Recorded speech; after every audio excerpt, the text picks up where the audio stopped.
नमस्कार दोस्तों। तो स्वागत है आप सभी का हमारे YouTube चैनल पर।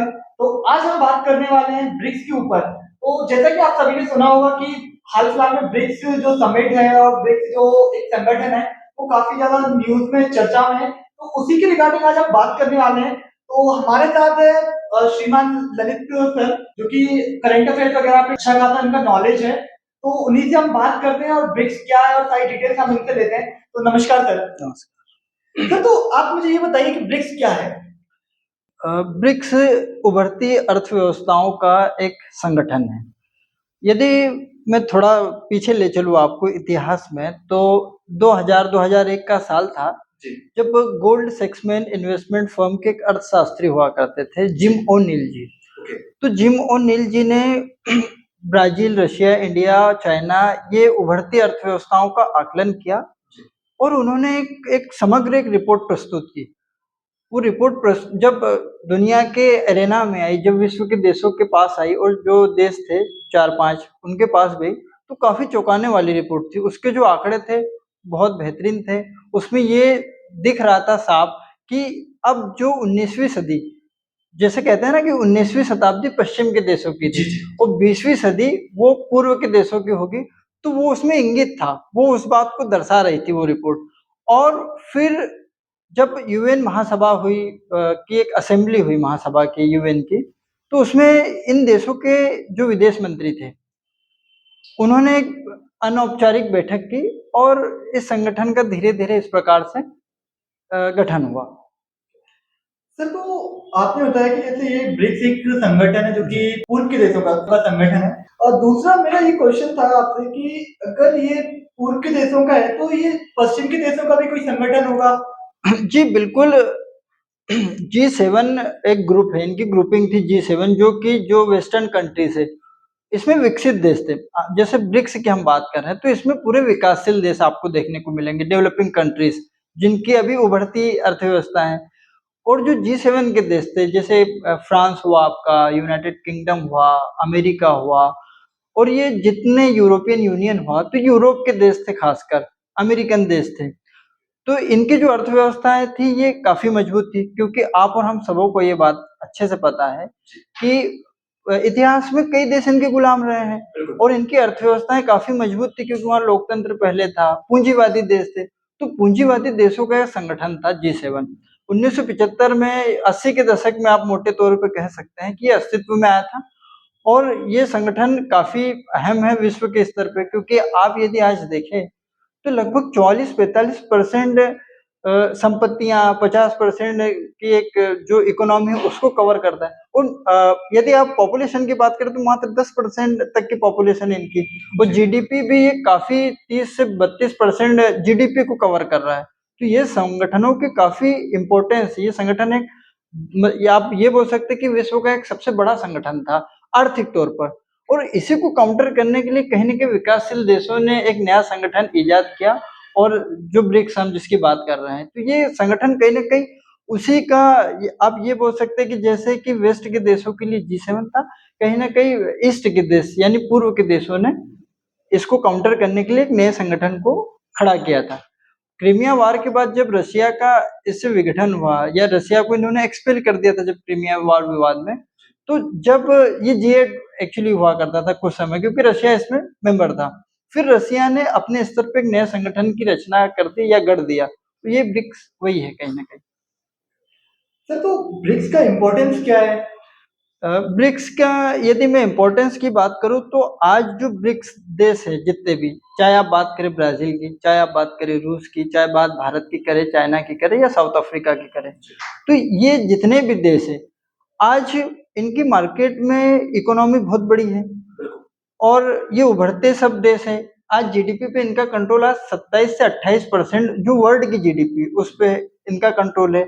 आप बात करें ट्रेड की तो 20-22% ट्रेड पे इनका कंट्रोल है। और जहाँ चाइना और भारत आ जाते हैं तो पॉपुलेशन की बात तो आधी दुनिया तो यहीं समाप्त हो जाती है। तो तकरीबन 45% जो आवाम है, जो आबादी है, ये अपने अंदर समेटे हुए हैं। तो ब्रिक्स की जो एक आप बोल रहे हैं महत्व, तो काफ़ी एक महत्व है और दुनिया के देशों में इसका काफ़ी प्रभाव है। हाल ही के दिनों में इसमें कई नए देश भी जुड़े हैं। तो सर, मैं आपसे एक और चीज जानना चाहूंगा कि भारत और ब्रिक्स देशों के संबंध आपस में कैसे हैं, क्योंकि कहीं ना कहीं हमने कई बार देखा है कि संगठन में तो सब लोग साथ में आ जाते हैं, बातचीत हो जाती है, जी। बट आपस में तो लड़ाई झगड़े चल रहे होते हैं, तो हाँ, उसमें आपका क्या कहना चाहेंगे? हाँ, बिल्कुल आपने ये एक अच्छा प्रश्न उठाया। यदि मैं हाल के दिनों की बात करूँ तो ब्रिक्स देशों में कुछ संबंध एक चुनौती के रूप में हम इसे देख सकते हैं। मैं आपको इसका एक और पक्ष बताने का थोड़ा प्रयास करूँगा एनडीबी पे थोड़ा, फिर मैं आपको आपके प्रश्न का उत्तर दूँगा। ब्रिक्स देशों ने अपने खुद के जो वित्तीय व्यवस्थाएँ हैं, उसके लिए और जो बुनियादी ढाँचा होता है, अधोसंरचना का विकास हो, चाहे कोई सतत परियोजनाएँ हो, बड़ी लंबी परियोजना, तो उनके लिए एक बैंक की भी स्थापना की थी। 2014 में फोर्टालेज़ा शहर में जब ये मिले, तो वहाँ पे एक घोषणा हुई और इन्होंने एक न्यू डेवलपमेंट बैंक की स्थापना भी की उसके अंतर्गत और उसने काफ़ी जैसे हमारे भारत में ही मैं बात करूँ, तो जो बम्बई का रेल प्रोजेक्ट था मेट्रो रेल का, जी, जी। उसको काफ़ी नवीनीकरण ऊर्जा के जो प्रोजेक्ट थे भारत में, उसमें पैसा मिला उसमें भारत को। अब क्या था कि जो वर्ल्ड बैंक और आईएमएफ है, ये कहीं न कहीं वेस्टर्न डोमिनियंस था इनके ऊपर। तो उसको प्रभाव को कम करने के लिए जो पैसे की ज़रूरत थी, जो फाइनेंशियल क्राइसिस थे, ख़ास करके स्कीम्स को लेके, तो उसको फुलफ़िल करने के लिए इन्होंने एक बैंक बनाई। और ये बैंक एनडीबी काफ़ी अच्छे रूप से संचालित भी हो रही है और बढ़िया कई योजनाओं को इसने क्रियान्वित किया है। अब बात यदि हाँ, देशों की करूँ, यदि मैं आपके जो आपने प्रश्न पूछा कि कैसे संबंध है आपस में देशों के, तो मैं बात करूँ, तो ये चुनौतियाँ मैं इसे मान सकता हूँ, क्योंकि हर देश के देखो कोई भी संगठन होगा, तो कहीं न कहीं देशों के अपने हित होते हैं और जैसे व्यक्ति अपने हितों से प्रभावित होता है, वैसे राष्ट्र भी अपने हितों से ही प्रभावित होता है। जहाँ तक मैं इस सम्मेलन की बात करूँ, जो अभी रूस के कजान शहर में हुआ था, तो वहाँ पे देखने को ये स्पष्ट मिला है कि जैसे राजनीतिक मुद्दों पर कई वहाँ बात हुई, जिसमें खास करके जो रशिया का अभी यूक्रेन से वार है, उस पे बात हुई। तो रशिया का एक अपना हित है कि यूक्रेन से वो अभी वॉर की स्थिति में है, पश्चिम के देश उसे बैन कर चुके हैं पूरा, उस पे सैंक्शन लगे हैं। तो वो उनसे निकलने के लिए एक नए देशों से मित्रता कर रहा है और नई-नई इकोनॉमी से जुड़ के अपना ट्रेड, व्यापार जो भी है, उसको बढ़ाना चाह रहा है। वो आपको ये भी बताते चलूँ कि रूस जो है, वो एक तेल का अच्छा उत्पादक और एक्सपोर्टर भी है। तो भारत अपनी तेल की ज़रूरतें वहाँ से काफ़ी पूरी करता है। यदि भारत तकरीबन 40% जो ज़रूरतें हैं वो केवल रूस से पूरी कर रहा है। तो इस समय भारत जो है वो रूस के लिए काफ़ी अहम हिस्सेदार भी है। और यदि रूस और भारत के संबंध में बताऊँ तो भारत और रूस के संबंध जब से हम आज़ाद हुए तब से अच्छे संबंध हैं।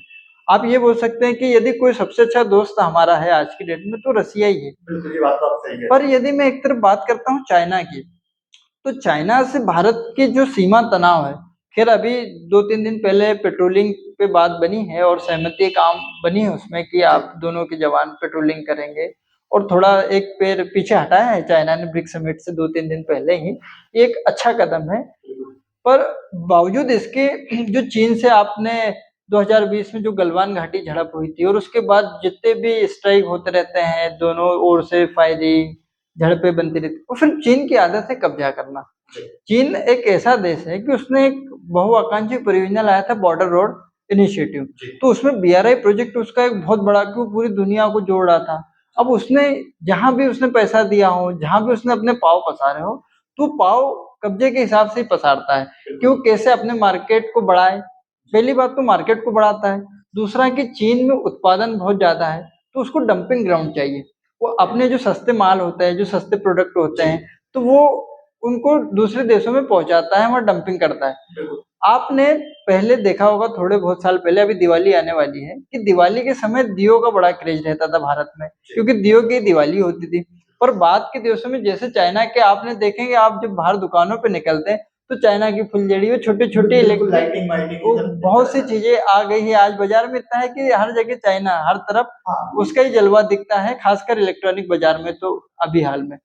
बिल्कुल। तो ये तनाव कहीं न कहीं जो है ये संगठन की जो उद्देश्य है, जो साझा लक्ष्य है, ये साझा लक्ष्यों पे भी आघात करते हैं, क्योंकि जब मित्रता होगी तो संगठन एक अच्छा रूप लेगा, संगठन सशक्ति से काम करेगा। और ये जो आपसी तनाव है, ये आपसी तनाव आपसी संबंधों को खराब करके कहीं न कहीं संगठन के जो मूल उद्देश्य है, वो मूल उद्देश्य की पूर्ति नहीं कर पाता है संगठन।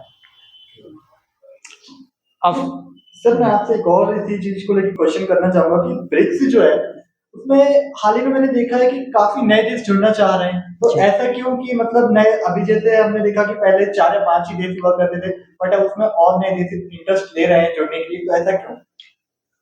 यदि जब ब्रिक्स का गठन हुआ था 2009-10 में, 9 में 4 देश थे, साउथ अफ्रीका 10 में आया इसमें, तो वो ब्रिक था पहले, फिर ब्रिक्स बना वो। बाद के दिनों में काफ़ी समय तक कोई देश था नहीं उसमें, पर जब उन्होंने देखा कि आज जो पश्चिम की हालत है, पश्चिम की आज आप हालत देखिए कि वहाँ पे रिसेशन है देशों में, जी। इकोनॉमिक उनकी जो है अर्थव्यवस्थाएँ ध्वस्त है। आज जो ये देश है पूर्व के, रसिया, चाइना, आज ये बढ़ते देश हैं। भारत की यदि मैं बात करूँ तो इनकी जो अर्थव्यवस्था है ये उभरती अर्थव्यवस्था है, बढ़ती अर्थव्यवस्था है। जी। चीन और रूस तो सशक्त है, संपन्न है, बाकी देश भी इसमें काफ़ी अच्छे हैं। तो अब बाकी जो देश हैं, जो नए-नए इसमें जुड़ना चाहते हैं, थाईलैंड हो, इंडोनेशिया हो, इन्होंने भी अपने जुड़ने की मंशा ज़ाहिर की। हमारे पड़ोसी पाकिस्तान ने भी की, खैर उसको नकार दिया है। और अभी पिछले दिनों, इसी साल 4-5 नए देश उसमें Egypt, Ethiopia, Arabia, Saudi Arabia, UAE और ये देशों ने इसकी सदस्यता ली है।